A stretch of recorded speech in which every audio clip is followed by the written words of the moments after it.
Hello, I'm Rob. And I'm Rob. And welcome to Impossible Mission. Let's get into this week's edition. And we're going to kind of get into the heat of the moment, really. Just everybody in the internet is going a bit nuts after the fact that Microsoft splurged £7.5 billion on ZeniMax, who own Bethesda. Well, not just Bethesda. They own Obsidian and various others as well. No, they don't own Obsidian. They already owned Obsidian, but Bethesda, ZeniMax own Bethesda Machine Games, Arcane. Oh, that's it. Sorry, yeah. Arcane was the one I was thinking. Others and others. I can't remember them off the top of my head. There's quite a few. But yes, they've landed themselves quite a kitty there. They're going to honour the two titles that they already have coming out on PlayStation 2, so Ghostwire Tokyo and Deathloop will be coming out on PlayStation as per already arranged. Yeah. But it's had a lot of these websites and YouTube presences all ask the same question.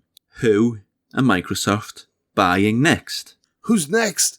Yeah, the thing is, the internet, right? And I've seen all the videos and I've seen all the speculation, and we've got to start off with the one that's currently raging across the internet because of all the speculation, because apparently a controller happens to be the same color as a certain hedgehog, and you know the words "still iconic" have an S and an onic in the words "still iconic."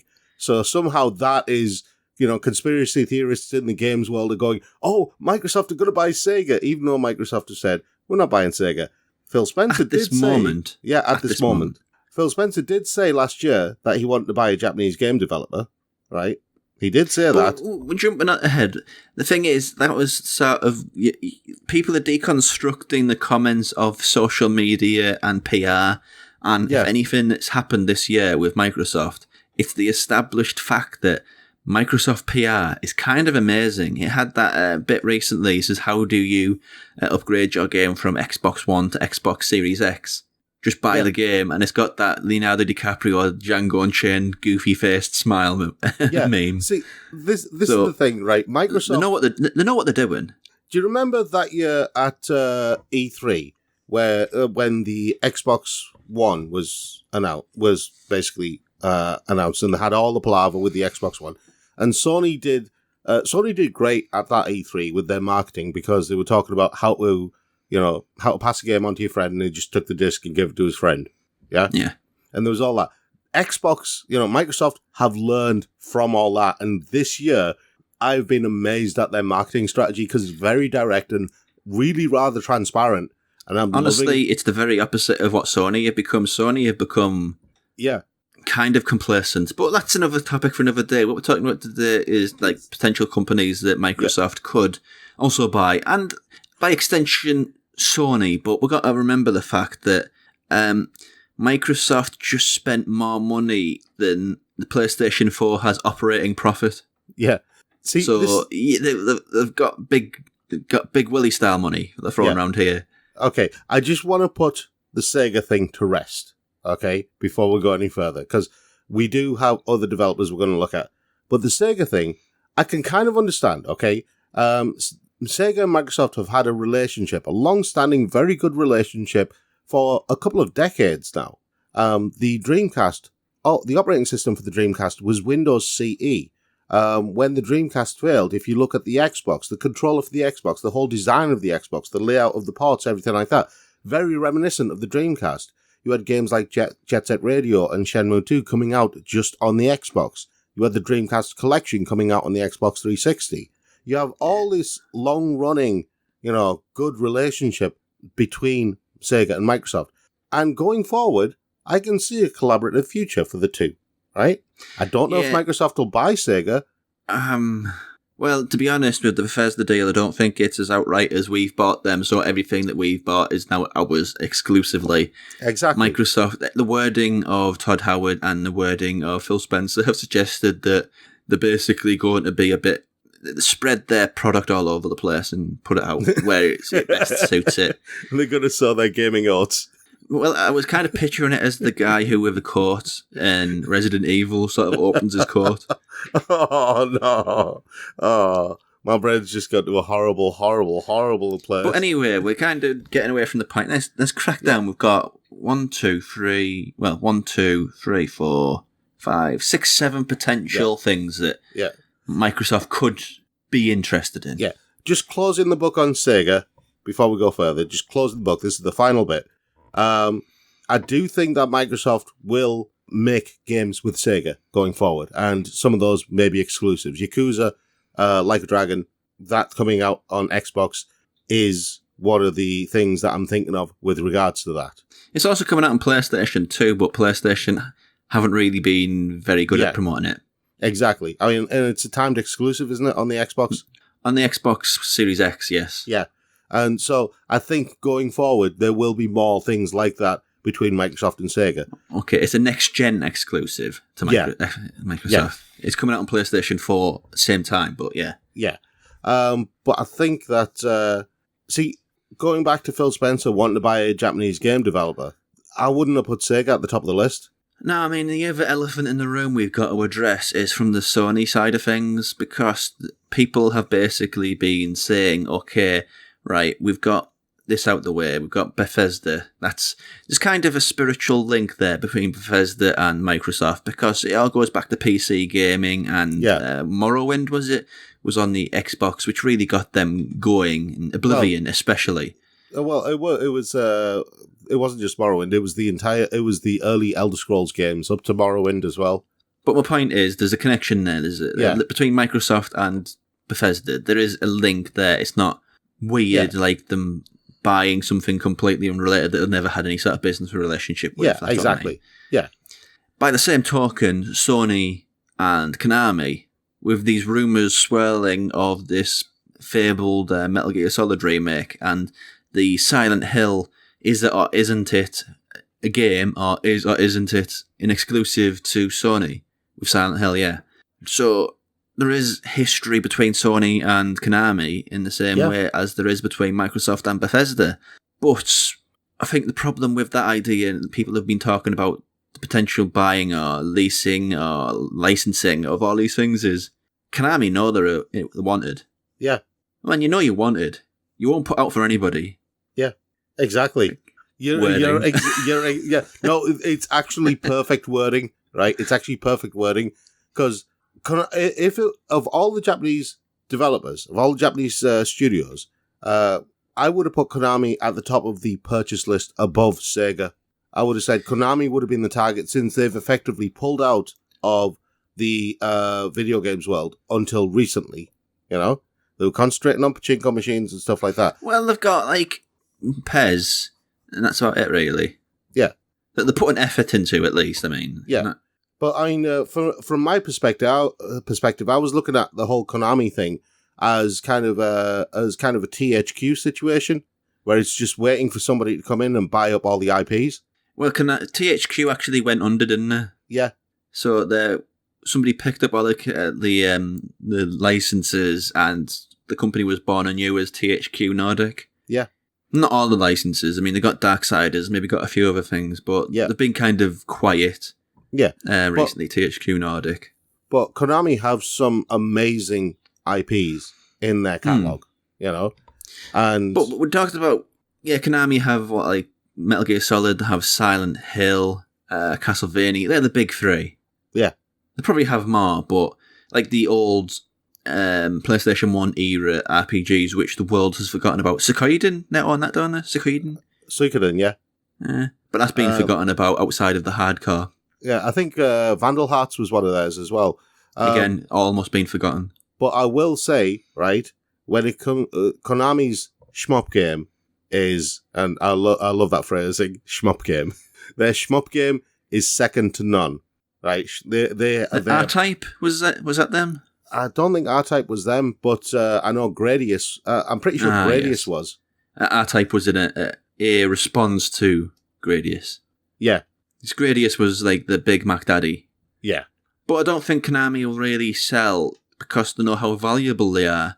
I mean, okay, they make a lot of money from pachinko, but at the same time, they're still invested in the video game world because they keep on making PES. And PES isn't exactly the most profitable IP that they have in their hands. I think it all goes back to the fact that maybe they were financially burnt out by the whole Metal Gear Solid and Hideo Kojima saga, so they're doubling down on the things which are guaranteed to make them money and not cost them the earth. So maybe they'll decide to get back into games again, even though their recent history is not a good one. Their Metal Gear Revengeance, the Contra game they did, were awful, but I wouldn't count them out yet. I mean, if video games has taught us anything, especially with the way Microsoft have climbed back this past 7 years, is to never say never about anybody climbing back from the beyond. Do you know who's actually... I think they represent the kind of the extremists of climbing back from the beyond is Capcom, because one time they were dead and buried. Yeah, it's a sort of PlayStation 3 era, as recent as that. You know, there was one time Capcom literally could not make money. Yeah, so let's just run through them. Capcom are one of them. Once upon a time I would have said that Bethesda, ZeniMax Bethesda, are too big for somebody else to buy and bring under their wing. Yeah. Because they're a company which, at previous years' E3s, they've been one of the big companies, or been one of the big developers. They've had their own press conference. Exactly. So it's like Microsoft buying Ubisoft, which just floating that idea, it's never going to happen. They couldn't afford it. Exactly. I mean, well, they could afford it, but it'd take them about 2 decades to get the money back. Well, they'd have to do a lot of house cleaning at the moment with Ubisoft, so let's not go there. And the same is true of Activision. Those companies are just too bloody big to buy. But Capcom... Yeah. Capcom are Bethesda size. As in, they could feasibly be bought, but I don't think they will. See, I think Capcom are in too strong a position at the moment.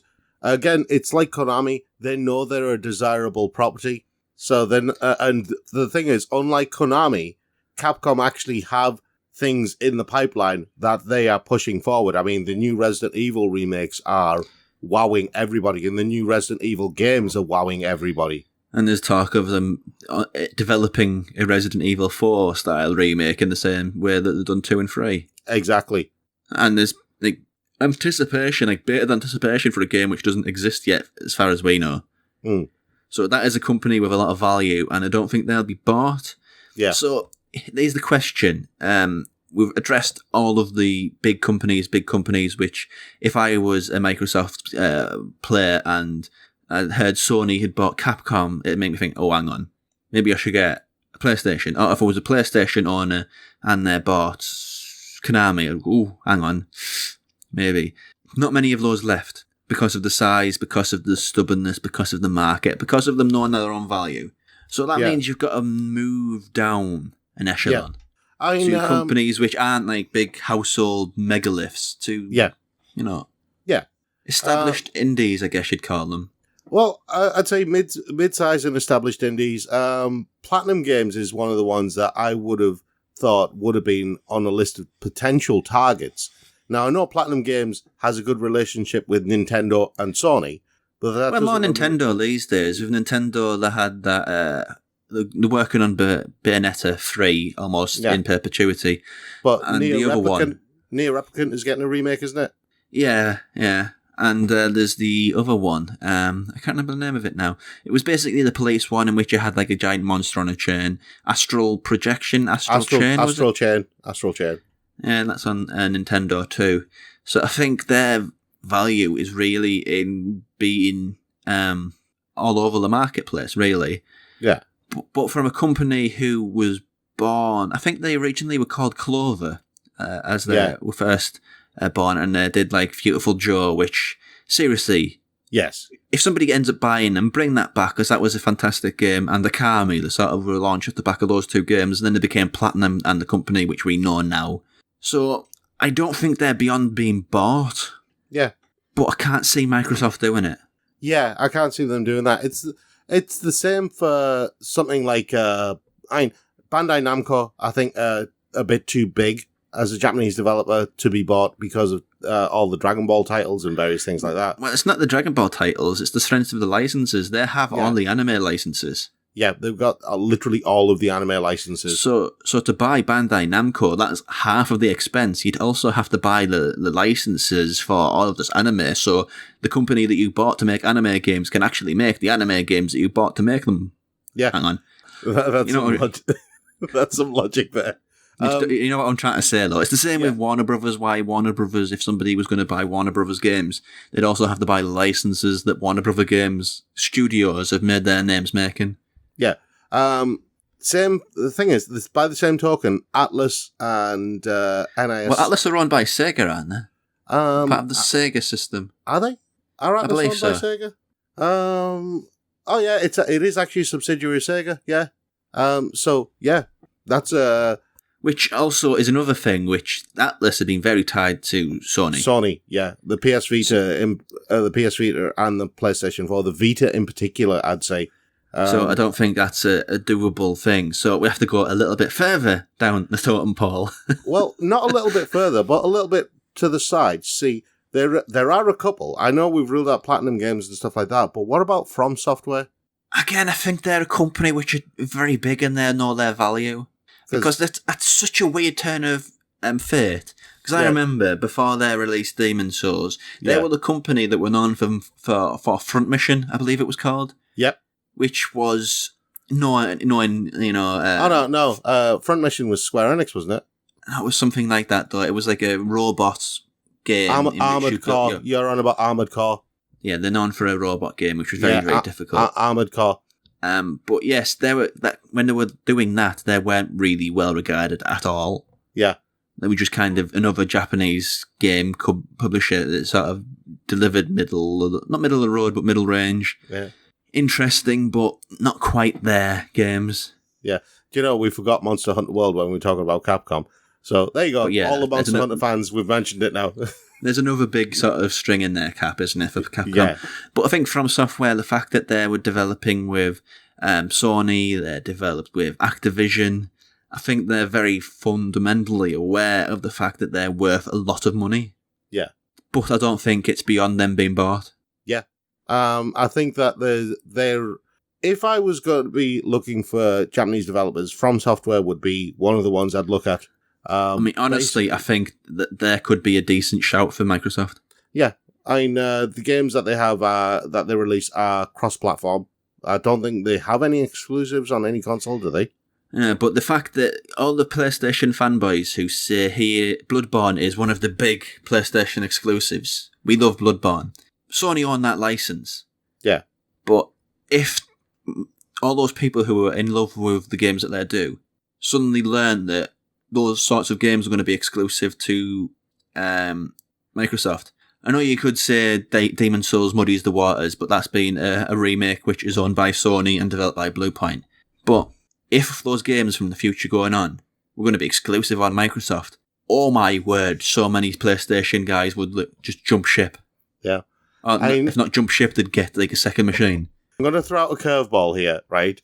And this is a total curveball because I really like Koei Tecmo. And they do a lot of stuff that are PlayStation exclusives, right? Yeah. They have a very strong relationship with Sony and the PlayStation. A lot of the games come out on the PlayStation, you know. They do some on Nintendo as well, like with the Hyrule stuff. Hyrule Warriors, I think they do. But most of their stuff comes out on PlayStation. Doesn't really come out on PC or Xbox. Some of their stuff comes out on PC, but not really on Xbox. So a total curveball, right, which would really, really kind of throw the gauntlet down to Sony would be if Microsoft bought Koei Tecmo. Yeah. That would for me, that would basically be, right, gloves are off, let's go to war. This is a proper console war. I don't think they use a phrase which a lot of people are very fond of these days. I don't think it'd move the needle for a lot of people.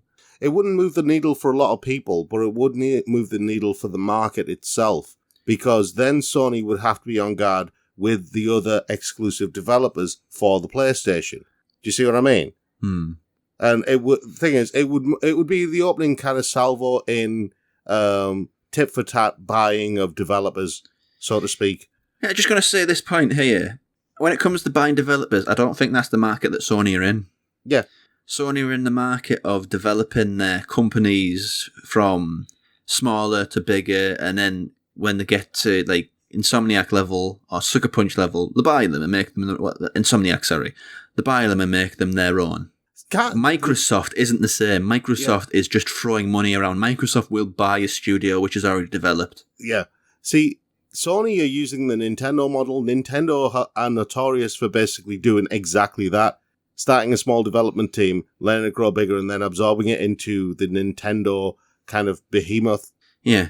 I'd say EA also buy companies that are pretty popular as well, and then just basically cannibalize them and ruin them. Yeah. But anyway, we've talked a lot about Japanese developers. There are a few other developers. Yeah, I mean, let's just run through them quick because I don't think... Well, Remedy is one of them. That's not going to happen. They were recently in an exclusivity deal with Microsoft. I think if they're going anywhere, it'd be Sony. But as we just said, Sony probably aren't going to buy them. Yeah. Of all companies that exist out there, I'd say they're most likely. But at the same time, I don't think it's that likely at all. Yeah. Bloober Team is a possibility. Which is ironically a company which is developed under the wing of Microsoft. They have got bigger and better under Microsoft, which is kind of contrary to the way they're throwing around money right now. Exactly. But I don't think Bloober Team would be averse to actually coming on board with Microsoft officially and becoming part of Microsoft. No, I'd say that's quite likely, to be honest. You know, another possibility is Hello Games of No Man's Sky. Yeah, because from what I understand the reason why No Man's Sky was such a... I mean, this is hearsay and internet rumours, so take this with like a huge pinch of salt. Yeah. But the reason why No Man's Sky was so rushed and poorly received is because Sony was demanding too much from him too quickly. Yeah, that's what I heard as well. It's only now, like 4 years later, that No Man's Sky is actually a secure and stable game and delivering what was suggested it was going to be delivered. Well, it's interesting you say that because I heard similar rumours about how Shenmue 3 turned out. Yeah. That limitations were placed on the development of Shenmue 3 so that it only worked in certain ways. Because it always confused me, why in the modern age would you make a game that plays like that? Yeah, I mean, if it was a remaster, I'd say, yeah, sure, that makes sense. Yeah. But it's not. It's a fresh, brand new title. Yeah. And it's awful. Yeah, and it doesn't make sense to me why somebody who was as forward-thinking a developer and a games creator as Yu Suzuki would be so rigidly hidebound to making a game that played exactly like it did on the Dreamcast. There's two more. Yeah. Team 17, UK. These are both the UK developers, but Team 17, best known for Worms, but they put out a lot of interesting things. They used to be known for Worms, but Rob's laughing because he thinks known for Worms. He thinks, blah, blah, blah, blah. I'm funny. But they've become much more than that franchise. And they do some really interesting stuff. That pinball game, the platform pinball game, what was it called? I don't know, Rob. We played we played at EGX a couple of years ago. I'm not in your brain, Rob. I don't know what it's thinking. But yeah, they had this really interesting platform pinball game, which we played at EGX, which was actually a lot of fun. Well, that's true of a lot of their stuff, but honestly, I think Team 17 are quite happy being indie. Yeah, I mean, the other big one from Team 17, not just Worms, is Overcooked. That's a big online game, isn't it? Yeah. I mean, I could see Microsoft buying them, but I don't know. I don't think they'd really be interested. I think they'd be interested in more profiled developers. Yeah. Because I don't think outside in the UK, Team 17 are very well known. Yeah. But globally, I don't think they have that sort of cachet. Whereas if they announced in America that they bought Team 17, there'd be lots of shrugs. Yeah, loads of people would go, who? Yeah. Yoku's Island Express. Yeah. They'd be doing him a disservice, but Team 17, I think, are one of the more unsung heroes of UK games. Yeah. That game was Yoku's Island Express. I remembered it. Yeah. And the last one is Codemasters. Yes. See, this is the one that confused me a little bit. Codemasters have gone from doing all sorts of games that they used to do for years on actual computer games from when I was a kid. You know, Commodore Amiga, Commodore 64, ZX Spectrum, moving on from there to, when they got to the PlayStation 1 era, they seem to focus more on racing games like Toka and stuff like that. And they have become the developer for racing games. Which I don't think Microsoft need, because they have Playground Games, and they do very nicely from Forza. Yeah, and this is where it gets confusing, because I don't think Microsoft would buy Codemasters for any other reason than they can. You know, yeah. I think if they bought Codemasters, they would happily just leave Codemasters as Codemasters, just owned by Microsoft. Safe in the knowledge that Codemasters is still doing its own thing, still churning out high-quality racing games, you know, officially licensed ones as well, but still doing its own thing, doing it, you know, if it ain't broke, don't fix it, kind of thing. And I think there's that aspect to it as well. If they buy Codemasters, they also have to buy the licenses which Codemasters use, which knocks the price up again. Oh, God, yeah. But, Codemasters did come out with a really interesting take on the racing game, which was Grid. The whole idea of social media and YouTube and racing all mixed together. Moon Studios. All right. Yeah, I think that's, again, another one which Microsoft have developed in the way that they've done with Bloober, so I feel like it's an inevitability that they will eventually be brought in under Microsoft sooner or later. Okay. So, to conclude, if you were Microsoft and you have the money, who would you put your name and reputation on them buying? I don't want to include PlayStation in this because, like I said, I think Remedy maybe, but beyond that, I wouldn't push it. Yeah. Beyond them making their own little studios. From the list of developers that we've thrown out there, from the list of Japanese developers starting off there, okay, I can't rule out Sega, but I don't think it's going to be now. Not yet. I think if Microsoft do buy Sega, it will happen. It will happen eventually, but it won't be right now. They've just shelled out a lot of money for Bethesda, ZeniMax, and I don't think Sega are a worthwhile proposition yet. I think they'll basically develop some exclusive titles, some next gen exclusive titles with Sega first, and then kind of go into a partnership, maybe a merger, something like that. But I think in terms of the Japanese developers, it's difficult. Because I know Konami have a good relationship with Sony, but like you said, they know they're wanted. But I can't rule out Konami as like the primary target. Yeah. In terms of Western developers, I'd have to go with Hello Games. Yeah, it's not one that has moved the needle much, but it makes a lot of sense. You know. The PC and the Xbox are kind of the home of space flight simulators, aren't they? Yeah. So, Hello Games would be a natural fit with that kind of environment. For me, I think Bloober and Moon are kind of self-explanatory, as I've put on to say. But beyond that, I don't think they're going to throw around the money as much as news outlets suggest they are. Yeah, I don't think they are either. I think if anybody, Platinum. Really? Because a lot of Microsoft games, the ones that are available and will work on the Nintendo Switch engine are on Nintendo Switch. I mean, look at Cuphead, look at, I think Ori's on there too. So there's a working relationship there between Microsoft and Nintendo for some of their titles, some of their less exhaustive titles. That's a really good point. So if they were going to buy Platinum, they've already got that working relationship with Nintendo, so they could continue to develop Bayonetta, they could continue Astral Chain and whatever, but they could also make some titles for Microsoft exclusively too. Yeah, I know some people have talked about, Microsoft potentially buying Warner Brothers or CD Projekt Red, but I don't honestly see that happening. I think Platinum is the right sort of size. I don't think they're going to go and buy another $7.5 billion company.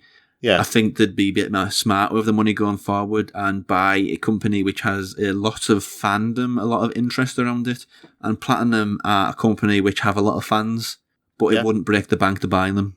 Yeah. I think it makes a lot of sense if they would buy Platinum, Bloober and Moon. From Software is the other possibility. I think that's a proper baller move, that though, isn't it? That's not an expensive move, but it's a cocky as hell move. Yeah, it's basically slap your meat on the table move. It is, and I'm not using the sausage clip again.